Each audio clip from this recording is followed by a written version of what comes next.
So we're back. Whitney still wants to keep going, so she'll be back in here in a second, and we'll keep chatting with Whitney and continue on. Hopefully, those of you who are watching continue over.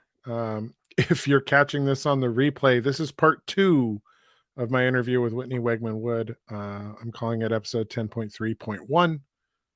So make sure you go watch or listen to 10.3 first, and then come back to this. This is Whitney Wegman-Wood part 2. So she'll be here in a minute. Here she comes. Actually, let's bring her up. Hey, Whit. Hi. Yeah, I don't know what happened there. My internet just like completely crashed out. Well, it'll be very exciting for you to see me talking to no one whenever you get back, because I kept talking for a while. Not knowing Clark Smith is watching. So oh, excellent! I'm glad Clark Smith is watching. I know we had at least Clark in there watching at the time. Yeah, so. I was talking about all the snot string, which you are familiar with. That was the last thing I caught. Was you said snot string, and then you're like, "Oh, you're gonna love this." Internet died. Wait until you watch it back; it'll be great. But there are a few other things. There's Clark. I know we've been running for. Hi, Clark. We've been running for a while, but I don't know. There were a few thoughts that I wanted to share. One, my mom got to come and be on set for this production. She was actually our COVID safety officer's assistant / set nurse, because my mom is a pediatric RN, retired. And that was kind of really special, because my mom's always seen the end result of any of my acting. She's seen the plays and the films, but she hasn't really seen the process or the work that goes into it. And we had this really kind of sweet moment one day, because there was just some downtime for me, because I didn't have my scene until later on in the day, and she was all done with doing the nursing help, and unless somebody needed a Band-Aid. But she kind of came over to me and gave me a big hug and told me that she was proud of me, and she appreciated seeing how much work went into this, and she's like, I'll never watch another movie the same way. And she hasn't, because there's been a couple times recently we were watching Enola Holmes, and she's like, I can't help but think that's a green screen, and she was picking out all this stuff, and she's like, you may have ruined movies for me. Yeah. But she or had enhanced fun. Them, because them. I find it really enjoyable to know how the sausage is made, because I appreciate more what people are doing. I see Clark has a question. He said, all right, is it all shot and edited? It's shot. I've seen 3 versions of the rough cut. It's getting very close. And then it has to be passed off to our sound mixer, David Dawson. So I may have, yeah, that guy. So David's going to be doing, he's our sound designer. Why did designer? I was going to leave you on that ledge for a little bit longer. Sound designer and mixer. And then it will go off at the same time to the colorist, and then probably at the same time to our composer. And then at some point, probably after the colorist, it will go off to our CGI person. So there's a lot of hands that still need to touch this before we see a trailer or anything like that. But yeah, it's getting there. It's getting there. But yeah, it is all shot. It's in the can. Done and done. Well, and you get the fortunate thing where I now know how to do a 5.1 sound mix. So I don't know what that means, but that sounds really... You're going to have a surround sound short film. Awesome. I love it. That's... Sorry, I just had a moment that I've had multiple times in the process of this movie where somebody says something, I'm like, that sounds awesome. I have no idea what it means, but yeah, let's do it. Clark, we didn't shoot on a Red. We shot on Sony, and then we actually had these Zeiss lenses. Is that right?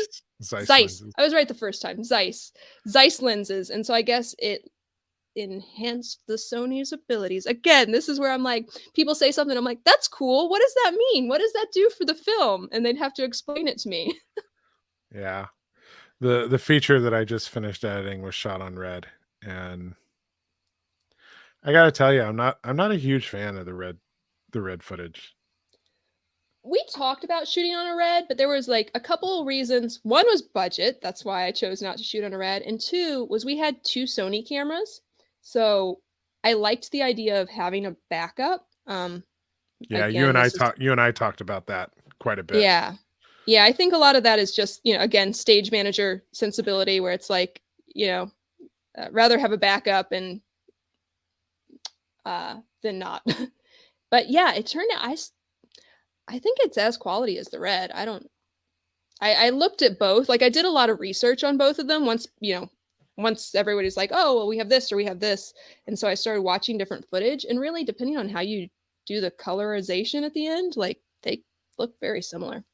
Yeah, yeah. So, Especially if you're doing a really, really stylized color correction pass, like it, it almost doesn't matter as long as you're shooting log and raw. Like, yeah. you know, Well, and the biggest thing was we had so many low light scenes that we just really wanted a camera that did well in low light, and the Sonys seem to really do perfectly fine.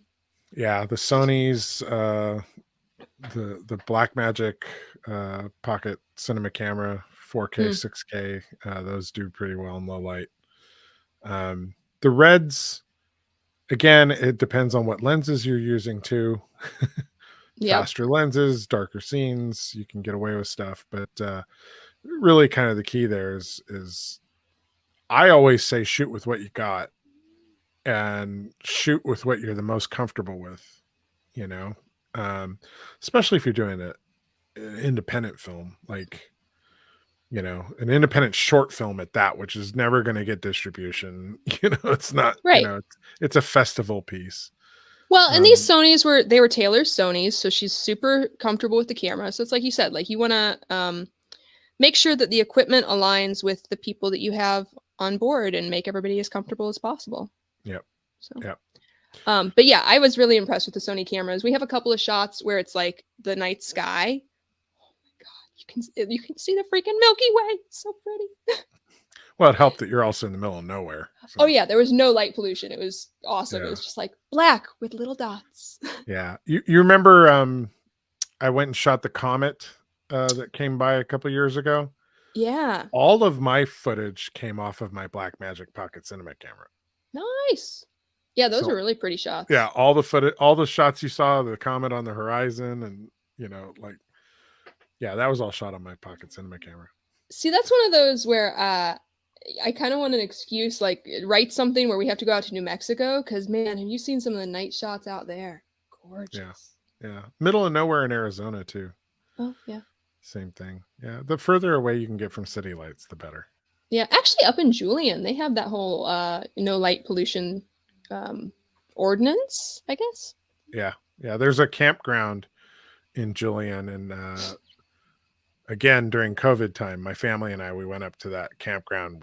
We stayed there when I think it was the Perseids meteor Mm, shower was happening, and it was yeah, gorgeous. It's just so beautiful. pretty. So, but Whitney, I'm incredibly proud of you and all the work Oh, that you put in. And I know there were periods of time where you were like, I don't want to do this anymore. I want to just give up and throw it in. And I knew that that wouldn't happen. I knew that you would push forward. And I even encouraged you at a couple of points to be like, hey, maybe you should think about slowing down and stepping back and pushing production to a different time. But I know you had your heart set on Cooper and you wanted to make sure that that worked. And he only had that one window. yeah. Um, and kudos to you. You've heard me say it on the podcast. You've heard me say it on my own sets. Anytime you can finish production on any film, it's a small miracle. And congratulations on birthing your miracle. Like that's Thank you. that's something to be really proud of, regardless of how the film turns out, regardless of how it does in festival run. This is something that no matter what, you're always going to be able to look back and go, I did that. I didn't give up. I pushed and pushed and pushed, and through force of will made this happen. And that's an accomplishment that nobody can take away from you. Thank you. I really appreciate that. I think I kind of needed to hear that because I don't know about you, but and maybe our audience out there too, but I have definitely been having like the post New Year's, post holiday sort of downturn, the blues, and it. Thank you for reminding me that I did like a big thing this year, and it's okay to be a little tired. Yeah, yeah, you were giving yourself crap for like taking a week off. And I was reading your post, and I'm like, girl, you need to fucking chill. Because you literally you gave birth to something. Like that's a lot of work. And you have earned every right to have a week or two where you don't do shit. Yeah, I'm not. I personally am just not good at that. I'm not good at it either. I'm editing or I'm podcasting or I'm at work or whatever. But I have to remind myself sometimes too that it is completely okay to give yourself some time. And you've done enough work that you deserve a little bit of time to just not stress about anything. Yeah.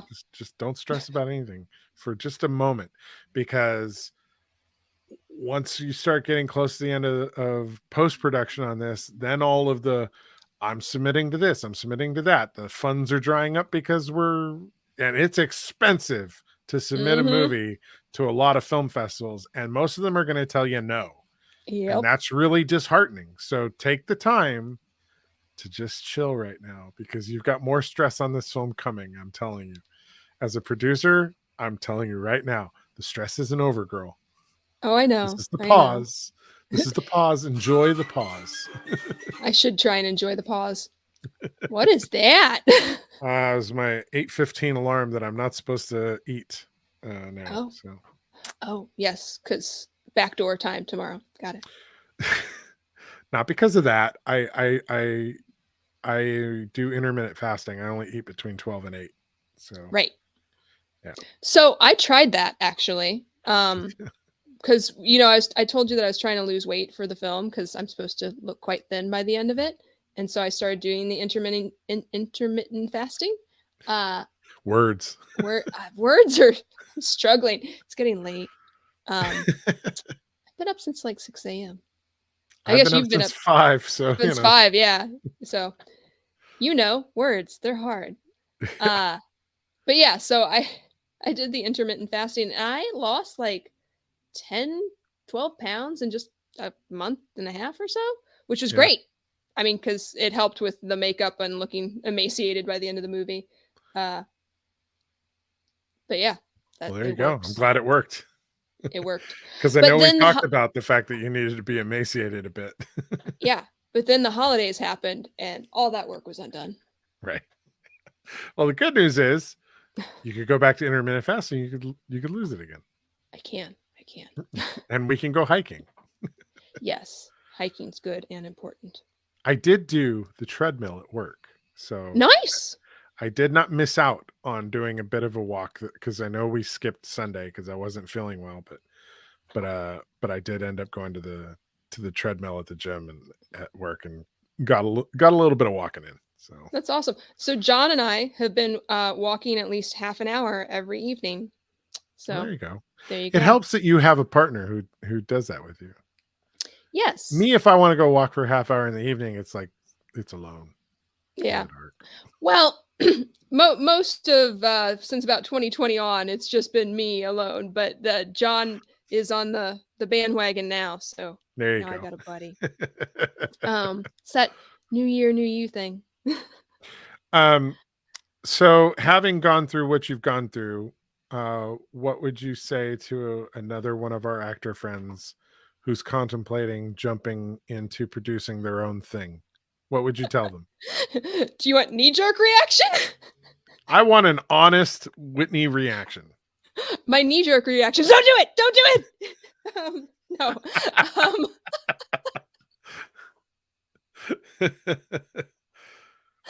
Oh, man. I feel like, moms right after they give birth and they're like, just don't. I don't ever want to do it again. Um, Not all of them. Some of them. A few people I know are like, no, we'll never do that again. It's a lie. I'm probably going to do it again. I know Whoa. I've Okay. already talked to you about doing it again. I know. So words of wisdom. Give yourself more time than I did, for the love of God. Uh, yeah, obviously, like, I had a very specific reason why I was on a time limit, because my lead actor only had But 1 week. even before you locked Cooper in, like, we talked in May and you're like, I want to shoot this thing in October. Do you think we could do it in September? Yeah, I I was did like, say that. no, God, no. I did say I that. was like, you could, but only if you got a ton of money and don't really care what the quality's like. Sure, we could do Right. it that fast. Yeah, I don't know why I was so hell bent on getting it. I mean, obviously once the whole Cooper thing happened, but yeah, you're right. Like, I did set a very early timeline even I before I had think him it's locked because in. you'd never done it before. So you had wild expectations about how easy it would be. Yeah. Yeah. I just wanted to Well, get it done before 2022 was over, I well, guess. let I me don't know. ask you a little bit about that too, because we've had this discussion a little bit that, like, I'm overdoing, like, the 48-hour film project, right? And I have said a few times that I think doing that too many times leads you to think that that's how production should be. Like, we can get this done really fast, and we should, Right. right? Like, there's no need to take 6 months to make a movie. I'll take a year to do a short film, like, as Which is much not time actually a as I bad can timeline. get. Yeah, as much time as I can get, I'll take it to make my films.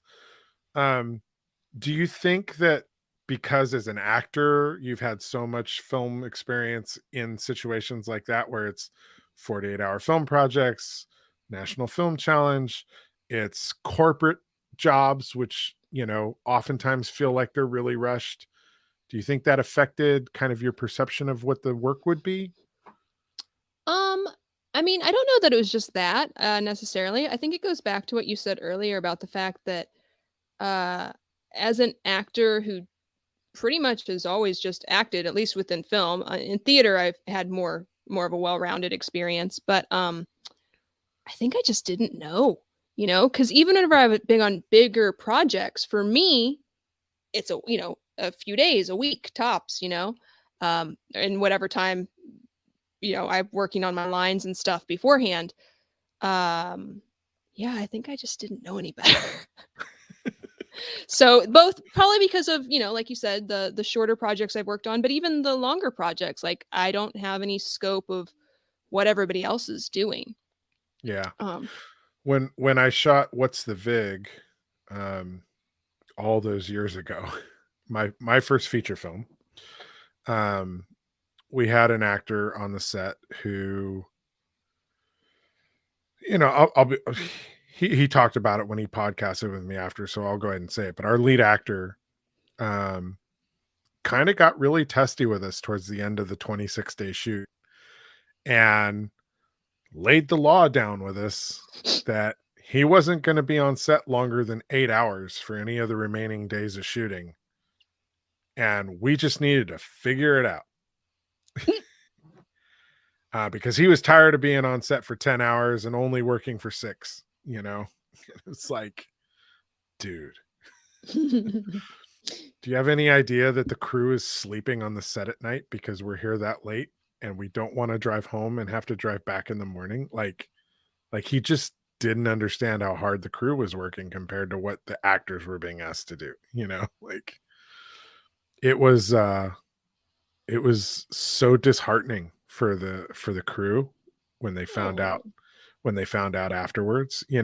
Um they're like, why is he the last, he's our lead, why is he the last actor on set? We were trying to dance around it and not throw him under the bus. It was like, well, we're working through some things and so we're going to get him here towards the end and we'll shoot all his stuff and get it all out so he can get home because he's got things he needs to be home for, personal matters. We tried to like play it like that. hmm But once he saw the film like finished and he'd listened to all the podcasts that we had been putting out during post-production, he sat on the podcast with me. He's like, dude, I had no idea that you guys were sleeping on the set at night. And I was like, yeah, man, like we were putting in 22-hour days, and you complained to us about being on call for 10. It's like, you're our lead actor, like you're supposed to set the example for all the other actors. And the example you gave at the end was like, I don't care enough to be here Yeah. all day, like I was like, that was really hard for everybody. It was hard on the cast, the other actors who would come for the regular call, bust their ass to get through his scenes, and then we'd shoot all the stuff he's not in after he left, like And it that's was like a rough. for real thing, like the whole idea of like the lead kind of sets the tone. Cooper and I talked about that a lot. He was amazing, by the way, as far as like setting the tone, like just so Yeah. jovial and ready to jump into anything. And I felt like I had to set that tone too. Of course, I was flipping back and forth between wearing hats, but um, I always tried to be like very upbeat and make sure that people were taken care of. I think that's what it was. Cooper was like the upbeat, very jovial one. And I was the one who was like, do you need anything? Do you need some hot cocoa? I know it's cold out. Do you need to take a break? Yeah, I was very mom. I was You playing played the mom. parents. Yeah. Yeah. Yeah. I just realized that like the entire time on set, we were just our characters. Yeah. Like, So that works out. yeah. Yeah. But He yeah, was the, I know a lot of actors feel like that, like I badmouth actors when I say you don't understand how much work these other people are putting in compared to what you're doing. you know, I've had a number of actors say to me that I find that really like harsh and offensive, and I go, okay, well, I'm sorry you feel that way, but there are a lot of artists on the set, and I don't think you understand how much work these other artists are putting into it. Not not compared to you, but in support of you, you know. And you stand on the shoulders of all these people who've done all this work. And I right. think it's important for actors to understand that, and to truly appreciate the crew around them. I think it's incredibly important. Yeah, absolutely. And I mean, definitely that was one of the things that I really appreciated about my undergrad. They were very firm believers in, walk a mile in each other's shoes and having well-rounded actors. So even if you were in the acting program, you still had to do tech. Even if you were in tech, you still had to do acting classes. Yep. Um, and I haven't really gotten a lot of opportunity to do the tech side, moving from theater to film. Uh, and it's good to experience it, and it's good to be reminded like how much work goes into this from everybody. Yep. Because yeah, All actors the way do get down a to little. craft services, man. I was You just know? talking about craft services whenever you disappeared. So whenever I was talking to our audience just solo, I shared with them, we had some beautiful ladies who were our craft services on set, Lanita Roper and Fanchon Shadden, and they were just awesome. They are retired ladies. They own the restaurant there in Kansas, Mound City, where we were shooting, and they killed it. Like as an actor, and you know this, David, because I usually send you pictures from set of my food. Craft services is like a benchmark of a good day in my mind. So I was very proud to have those ladies as part of our production. Very proud of the food that they served to everyone, That's great. and very happy to eat it. Yeah, it's important, and it is a lot of work. Like Yeah. there's not a single person on a film set, or shouldn't be a single person on a film set, who's not busting their ass, And when I say busting their ass, it looks different for everybody, you know. I'm not saying actors don't work their asses off, because they absolutely do. But it's very different from the work that the DP's doing, and it's very different from the work that the grip is doing, and it's very different from the work that the sound guy is doing. And actors, it's exhausting. I am an actor. I know the work that goes into it, it's exhausting. You mentally have to be there at the moment they say action. And yeah, you may be sitting around for 3 hours waiting for that moment, right? And you can't get so lost in doing something else that you're not ready when it's time, you know? And when it's time, you got to be on. Mhm. But you have to understand that you got to be on because all those other people have been working for 6 hours getting to that moment. Yeah, And they're still working while you're doing your work. They don't get to take the break, absolutely. you know? So it's you know, and again, it's just different, but we all work together to support one another. And in the end, the crew's there building all the stuff to put in place for the actor to shine. So, you know, it all feeds towards the actor anyway. So I'm glad you got the experience. And I do believe that understanding that makes you a better actor. Because I think that appreciation level that you'll have when you set foot on set again as an actor, that understanding of what the team around you is doing will allow you to be conscious of what they need from you too, Yeah, right? absolutely. Yeah.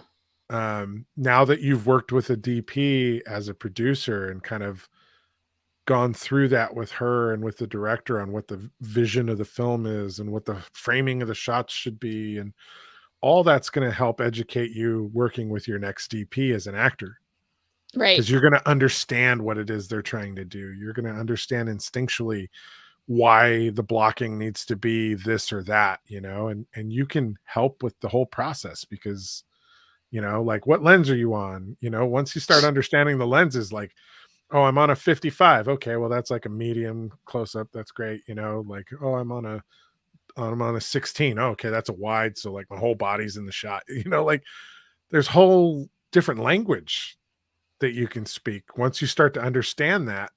And you can Yeah. just be listening to the crew talking to one another and catch enough stuff to be like, okay, I know what my framing is, you know? And that was actually really fun, like, listening to the discussion of different things because, you know, once in a while, obviously, like, not if it was gonna slow things down, but I'd be like, "Okay, what does that do? And what does it" you know, what is that for? So it was fun getting to learn that side of it, and, um, even just the lighting and stuff, that was really interesting to watch how they did all the different effects. Because we had one where it was supposed to be like a campfire look, and it's so creative, even just in the lights. Yeah, it's fun. I love all that stuff. You know, I started out in lighting, so lighting is kind of my thing. I was a theater lighting major.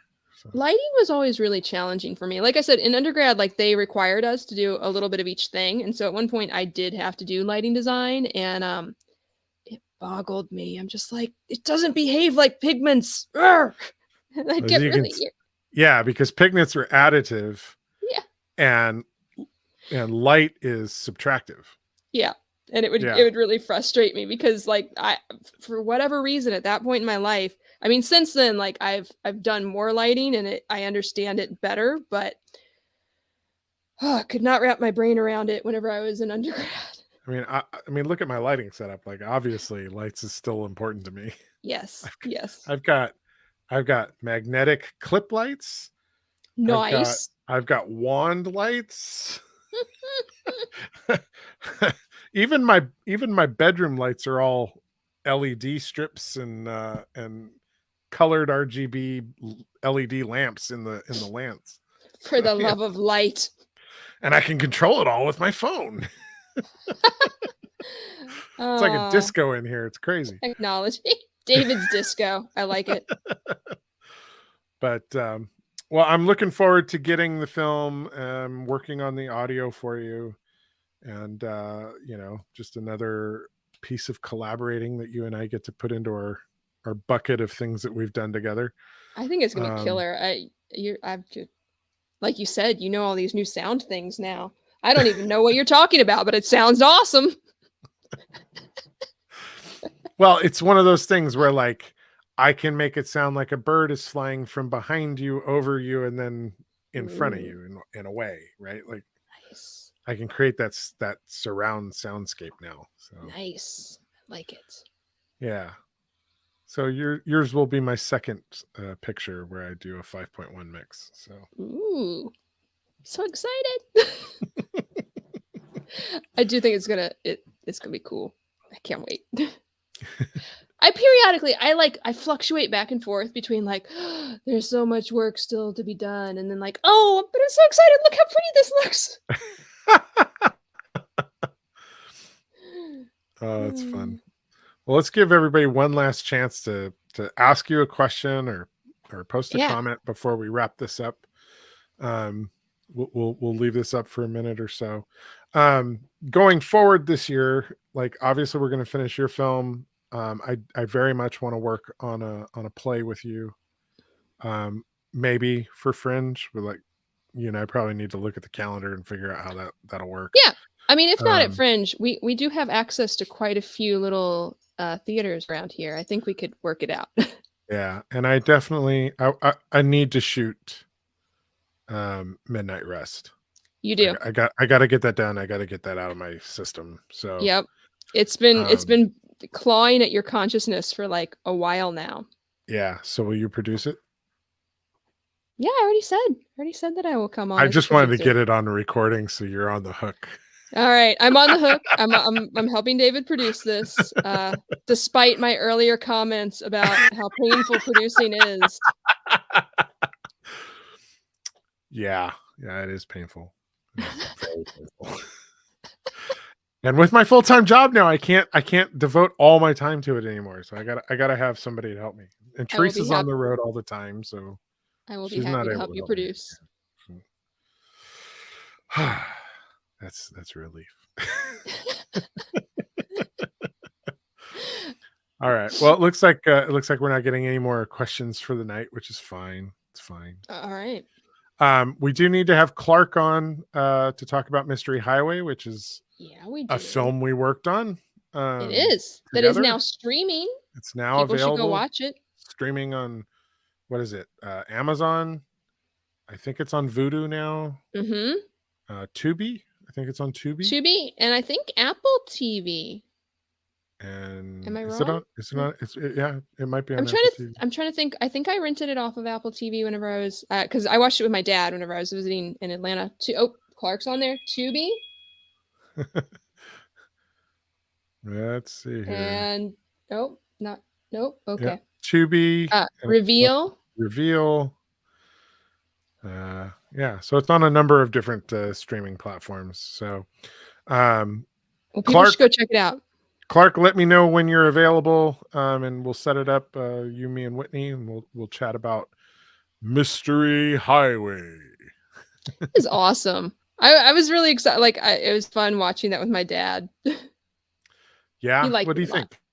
He really enjoyed it. I mean, he loves sci-fi stuff like that, and he thought that it worked out really well. Like that it was just like the little tidbits. It was definitely a throwback to because back in the day there was like Quicksilver Highway kind of had that lead in, and I'm trying to think of other. I used to watch all kinds of ones where it was a wraparound story with the shorts, and now I can't think of any of them except for Quicksilver Highway, because Highway. Well, you had Creep Show. And yeah, that one. Twilight Zone and Twilight Zone. Outer Limits and all that stuff. Yeah. Yes. Yeah, I love the idea of short film anthologies. Like, I think it's great. I do too. And so I'm glad that we were able to make that work with Clark, and that it's out there now and people can see it, and hopefully they're enjoying it. And yeah, we'll get him on. He also mentioned Cat's Eye. Clark just like Cat's Eye. That was a good one too. Yeah. So yeah, we figured out how to make that work using things that we had already shot. And then wrapped it around in a wrapper. So we'll get into all the details of that when we have Clark on the show. So yeah, Clark, send me a message. Let me know when you're available, and Whitney and I'll come on and we'll chat with you about the film. So Whitney, any parting thoughts for everybody? Oh gosh. I'm going to say this for everybody, but I really I'm telling myself this.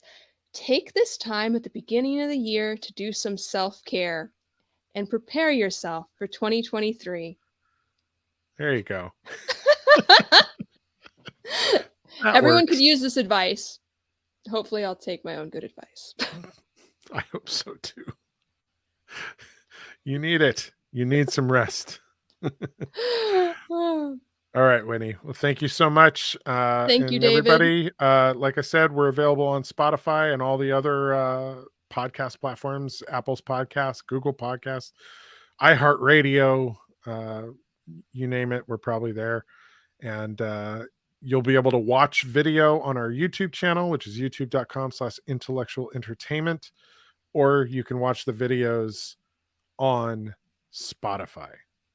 So until next time, I've been chatting with Whitney Wegman-Wood. I've been chatting with David S. Dawson.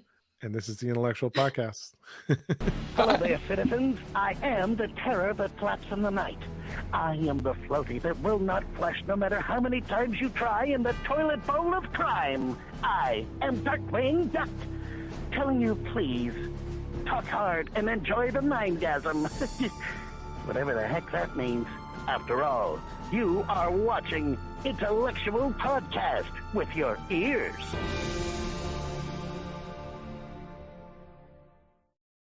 Hello there, citizens. I am the terror that flaps in the night.